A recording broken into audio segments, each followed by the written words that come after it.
இன்றே டவுன்லோட் செய்து உங்கள் ஃபேவரட் ஷோக்களை என்ஜாய் பண்ணுங்க.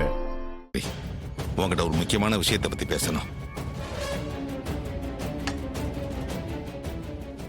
என்ன முக்கியமான விஷயம்?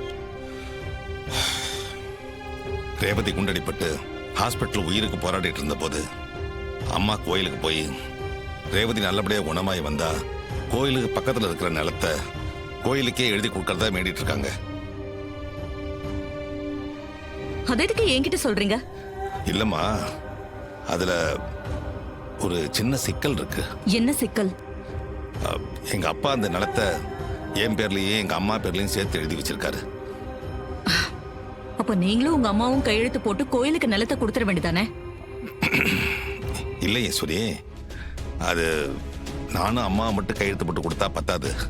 அதுல நீ, நம்ம பிள்ளைங்க எல்லாரும் கையெழுத்து போடணும். இல்லைன்னா சட்ட சிக்கல் வரும்னு நம்ம லாயர் சொன்னாராம்.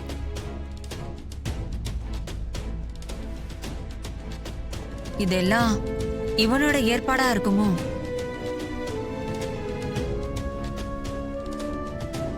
என்ன ஈஸ்வரி, பேசாம அமைதியா இருக்க? ஏமாமா, இதெல்லாம் அக்காக்கு பிடிக்காதுன்னு தெரிஞ்சோம் எதுக்காக கையெழுத்து போட கூப்பிடுறீங்க? சந்திரா, இது எங்க குடும்ப விஷயம்.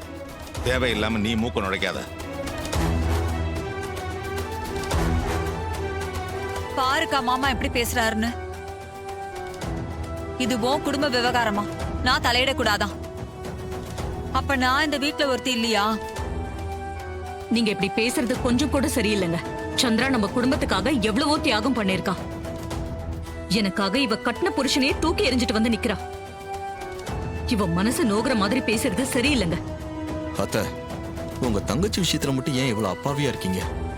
இவங்க உங்களுக்கு செய்யறது எல்லாமே துரோகம் தான். ஆனா அதை நீங்க தியாகம்னு சொல்றீங்களா? என்னைக்குதான் அவங்க ஒரு விஷக்கிருமின்னு நீங்க புரிஞ்சுக்க போறீங்களோன்னு தெரியல.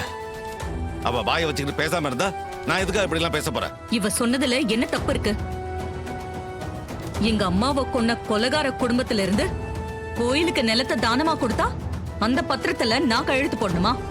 அதெல்லாம் முடியாது. நான் உங்க அம்மா கூட சேர்ந்து கையெழுத்து போட வர மாட்டேன். உங்க மனசுல அப்படி ஒரு எண்ணம் இருந்தா அதை அழிச்சிருங்க.